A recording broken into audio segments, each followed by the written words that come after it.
సమాచార నెట్వర్క్ అంశంలో ఆంధ్రప్రదేశ్ను ఆదర్శ రాష్ట్రంగా తీర్చిదిద్దుతామని ముఖ్యమంత్రి చంద్రబాబు నాయుడు స్పష్టం చేశారు.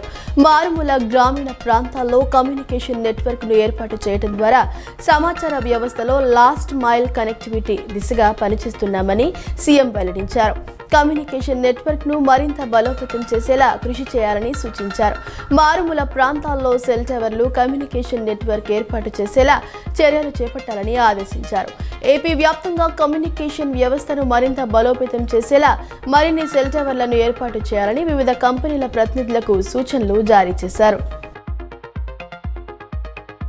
ప్రజల కష్టాలు తీర్చే పవర్ హౌస్ లా పంచాయతీరాజ్ వ్యవస్థ మారాలని ఉప ముఖ్యమంత్రి పవన్ కళ్యాణ్ అన్నారు.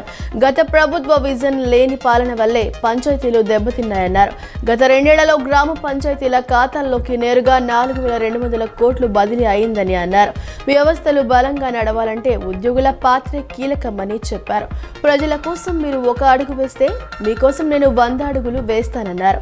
మనం చేసే ప్రతి పనిలో పారదర్శకత ఉండాలన్నారు. ప్రభుత్వ అదనపు కార్యదర్శి కటారి వెంకటకృష్ణ లాంటి అధికారుల వల్లే ప్రభుత్వ వ్యవస్థలపై ప్రజలకు నమ్మకం పెరుగుతుందని చెప్పారు. పంచాయతీరాజ్ వ్యవస్థలో ఆయన ఎన్నో సంస్కరణలు తీసుకువచ్చారని తెలిపారు. మంగళగిరిలోని ఆంధ్ర క్రికెట్ అసోసియేషన్ ఏసీఏ అంతర్జాతీయ క్రికెట్ స్టేడియంలో జరిగిన Andhra premier league APL finals IPL finals ను తలపించేలా అత్యంత వైభవంగా జరిగింది. Andhra cricket association ACA GMR సంయుక్తంగా నిర్వహించిన ఈ మెగా ఫైనల్ కు వేలాది మంది క్రికెట్ అభిమానులు తరలివచ్చారు. ప్రేక్షకుల కేరింతలు, యువత ఉత్సాహం ఆకట్టుకునే డ్రోన్ షో, విద్యుత్ దీపాల వెలుగుతో స్టేడియం మొత్తం పండుగ వాతావరణాన్ని సంతరించుకుంది. ఫైనల్ మ్యాచ్ తిలకించేందుకు వచ్చిన రాష్ట్ర ఐటీ, మానవ వనరులు, ఆర్టీజీఎస్ శాఖ మంత్రి Nara Lokesh centre of attraction గా నిలిచారు. ఆయన రాకతో స్టేడియం మొత్తం హర్షధ్వానాలతో మారుమ్రోగింది. రాష్ట్రంలోని అన్ని మున్సిపాలిటీలను డంపింగ్ యార్డు రహితంగా తీర్చిదిద్దటమే ప్రభుత్వ లక్ష్యమని, ఈ దిశగా సమగ్ర కార్యాచరణ ప్రణాళిక అమలు చేస్తున్నామని పురపాలక శాఖ మంత్రి పి నారాయణ తెలిపారు. ఏ రోజు చెత్త ఆ రోజే తరలించి శాస్త్రీయ పద్ధతిలో ప్రాసెస్ చేసే విధానాన్ని అమలు చేయాలని అధికారులను ఆదేశించారు. ఇందుకోసం ఫ్రెష్ వేస్ట్ ప్రాసెసింగ్ ప్లాంట్ల ఏర్పాటును యుద్ధ ప్రాతిపదికన పూర్తి చేయాలని సూచించారు. స్పేస్, డ్రోన్ సిటీల నుంచి గ్రీన్ హైడ్రోజన్ వరకు ఆంధ్రప్రదేశ్ పారిశ్రామిక రంగంలో ఊహించని ప్రగతిని సాధించిందని రాష్ట్ర పరిశ్రమల శాఖ మంత్రి టీజీ భరత్ అన్నారు. గత 5 ఏళ్ల పాలనతో పోలిస్తే కూటమి ప్రభుత్వం వచ్చిన ఈ 2 ఏళ్ల కాలంలో ఆంధ్రప్రదేశ్ పారిశ్రామిక రంగంలో అద్భుతమైన ప్రగతి సాధించిందని స్పష్టం చేశారు. పరిశ్రమల స్థాపనకు అనుకూలమైన వాతావరణాన్ని కల్పించడంలో భాగంగా ప్రభుత్వం ఇప్పటి వరకు వివిధ శాఖల ద్వారా 26 నూతన విధానాలను, పాలసీలను ప్రకటించగా అందులో పరిశ్రమల శాఖ స్వయంగా 6 కీలక పాలసీలను తీసుకొచ్చిందని గుర్తు చేశారు. క్వాంటమ్ వ్యాలీ ప్రతిష్టాత్మక steel plant, space, drone city, green hydrogen వ్యాలీతో పాటు సర్క్యులర్ ఎకానమీ పాలసీలపై ప్రభుత్వం పూర్తి స్థాయిలో దృష్టి సారించిందన్నారు.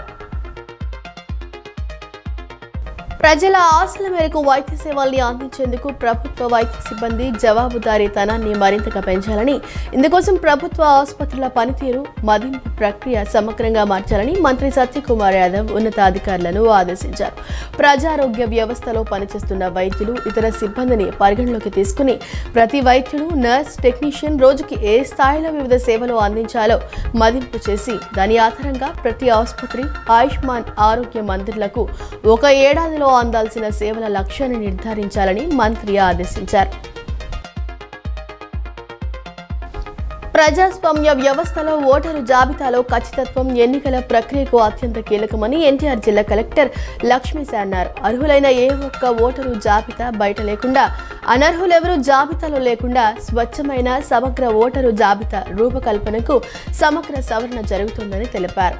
బిఎల్ఓలు, అధికారులు ఈసీఐ నియమ నిబంధనలు, మార్గదర్శకాలకు అనుగుణంగా క్షేత్రస్థాయిలో విధులు నిర్వర్తించాలని, ఎలాంటి పరాభవాలకు తావు లేకుండా నిష్పక్షపాతంగా, నిబద్ధతతో సర్ ప్రక్రియను విజయవంతంగా పూర్తి చేయడంలో భాగస్వాములు కావాలని కలెక్టర్ లక్ష్మీశ సూచించారు.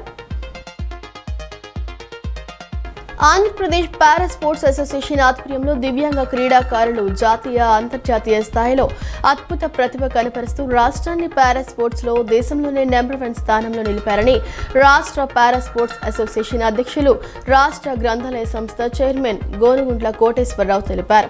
గ్రామీణ స్థాయి నుంచి ప్రతిభావంతులైన పారా క్రీడాకారులను గుర్తించి వారికి శిక్షణ, ప్రోత్సాహం, ఉపాధి అవకాశాలు కల్పించే దిశగా అసోసియేషన్ నిరంతరం కృషి చేస్తుందని తెలిపారు.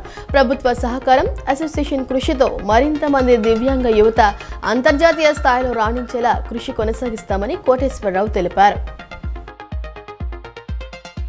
బిఎల్ఓలు ప్రతి ఇంటిని తప్పనిసరిగా సందర్శించి ప్రతి ఓటరుకు ఎన్యూమరేషన్ ఫారం అందించాలని కృష్ణా జిల్లా కలెక్టర్ డికే బాలాజీ అన్నారు. ఎటువంటి ఒత్తిళ్లకు తొలగకుండా భారత ఎన్నికల సంఘం మార్గదర్శకాలకు అనుగుణంగా సర్ కార్యక్రమాన్ని పొరపాట్లకు తావు లేకుండా పారదర్శకంగా పూర్తి చేయాలని అధికారులను ఆదేశించారు. దేశానికే ఆదర్శంగా రాష్ట్రంలో ఎన్టీఆర్ భరోసా పింఛన్ల పంపిణీ జరుగుతోందని గుంటూరు తూర్పు నియోజకవర్గ ఎమ్మెల్యే నజీర్ అహ్మద్ తెలిపారు. ఎన్ని ఆర్థిక ఇబ్బందులున్నా 2 ఏళ్లలో 68,597 కోట్ల పింఛన్ల కోసమే ఖర్చు చేసినట్లు పేర్కొన్నారు. మంగళగిరిలోని తెదేపా కేంద్ర కార్యాలయంలో మంగళవారం ఆయన విలేకరులతో మాట్లాడారు. వైకాపా ప్రభుత్వం 1000 పింఛన్ పెంచడానికి 5 ఏళ్లు తీసుకుంది. కానీ కూటమి ప్రభుత్వం అధికారంలోకి వచ్చినప్పటి నుంచే ఎన్నికల హామీ మేరకు ఒకేసారి పెంచిందన్నారు. బడుగుల బలహీన వర్గాలకు అండగా నిలిచిందని తెలిపారు.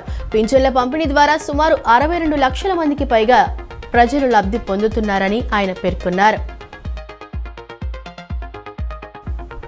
గత ప్రభుత్వంలో రాజధాని అమరావతి కోసం జరిగిన పోరాటాల్లో మహిళలపై దాడులు చేశారని, ఆ ఘటనలో తాను బాధితురాలినని రాష్ట్ర మహిళా కమిషన్ చైర్పర్సన్ రాయపాటి శైలజ అన్నారు. రాజకీయాల కోసం ఇంట్లో ఉండే మహిళలపై, ఎమ్మెల్యేలపై ఇష్టానుసారంగా మాట్లాడితే ప్రస్తుత ప్రభుత్వం చూస్తూ ఊరుకోదన్నారు. మహిళల రక్షణకు అన్ని చర్యలు తీసుకునేందుకు కమిషన్ ఎప్పుడూ సిద్ధంగా ఉంటుంది అని స్పష్టం చేశారు. పాయకాపురం శాంతినగర్లోని ఓ ఇంటిలో దొంగలు చోరీకి పాల్పడ్డారు. ఇంటి తలుపులకు వేసి ఉన్న తాళం పగులగొట్టి బీరువాలోని 102.54 గ్రాముల బంగారం, 178.85 గ్రాముల వెండి వస్తువులు, 35,940 నగదును ఆపాదించి పరారయ్యారు. ఊరు నుంచి వచ్చి చూసేసరికి తాళం పగులగొట్టి ఉండడం, బీరువా తెరిచి ఉండడంతో పోలీసులకు సమాచారం అందించారు. పోలీసులు సంఘటన స్థలానికి చేరుకుని వివరాలు నమోదు చేసుకుని దర్యాప్తు చేస్తున్నారు.